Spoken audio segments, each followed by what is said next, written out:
Good morning student. हमने chapter start किया है प्रिंसिपल्स ऑफ मैनेजमेंट। हमने जाना है कि प्रिंसिपल्स ऑफ मैनेजमेंट क्या होते हैं, उसके फीचर्स के बारे पर, सिग्निफिकेंस एंड उसके प्रिंसिपल्स पर। दो प्रिंसिपल्स पर है। पहला प्रिंसिपल पढ़ा डिवीजन ऑफ वर्क, दूसरा पढ़ा अथॉरिटी एंड रिस्पॉन्सिबिलिटी। आज हम थर्ड प्रिंसिपल पढ़ेंगे डिसिप्लिन। तो पहले जाने कि डिसिप्लिन मीन्स क्या होता है। डिसिप्लिन मीन्स यूज के रूल और रेगुलेशंस को फॉलो करना, जैसे कि ऑर्गेनाइजेशन के रूल्स और रेगुलेशंस है उस चीज़ को फॉलो करना।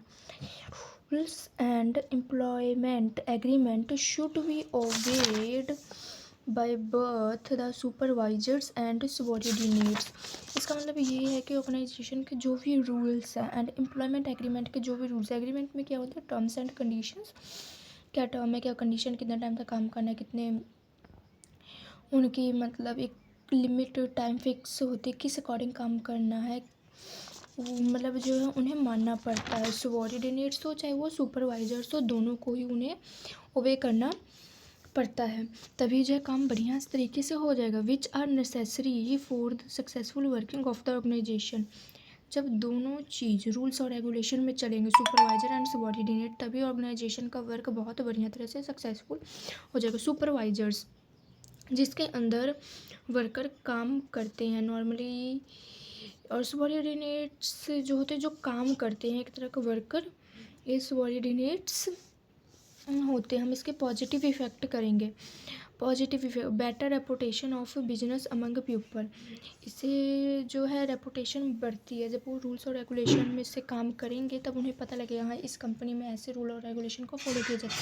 कुछ ऐसी कंपनी होती है जहाँ पे रूल और रेगुलेशन फॉलो नहीं होते, तो हम इसके एग्जांपल देख लेते हैं। आदित्य बिरला कंपनी, टाटा ग्रुप, ये जो है बहुत फेमस कंपनी है, यहाँ पे रूल और रेगुलेशन फॉलो होते हैं। सेकंड है increase in the efficiency of the employees, कि एम्प्लॉयज़ की जो एफिशिएंसी है वो इंक्रीज होती है। थर्ड है better labour management relations, labour management जो रिलेशन वो बढ़िया होता है, क्योंकि वर्कर जो वो मैनेजमेंट की बात सुनेगा, मैनेजमेंट जो वर्कर लेबर की बात सुनेंगे, इस अकॉर्डिंग जो काम बहुत बढ़िया तरीके से होगा। वो एक दूसरे की बात को सुनेंगे, समझेंगे, एक दूसरे की मदद करेंगे। आगे है वायलेटिंग इफेक्ट। पहला है decline in the reputation of business.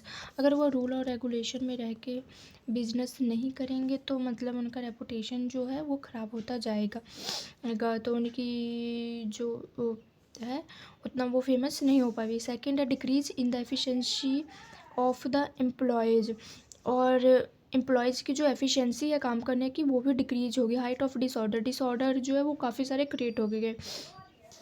Next an atmosphere of doubt and suspicion. इसमें जो है डाउट एंड सस्पिशन का एटमोसफेयर क्रिएट होगा, काफ़ी सारे डाउट होंगे, ये ऐसे नहीं, जब एक दूसरे के डिसीजन से चलेंगे तभी सारे डाउट्स जो है वो क्लियर हो सकेंगे। नेक्स्ट है decline in the confidence of the employees की जो कॉन्फिडेंस है वो भी डिक्लाइन होगी, क्योंकि नॉर्मली जो है रूल्स और रेगुलेशन को फॉलो करना बहुत ज़रूरी है। Thank you so much student.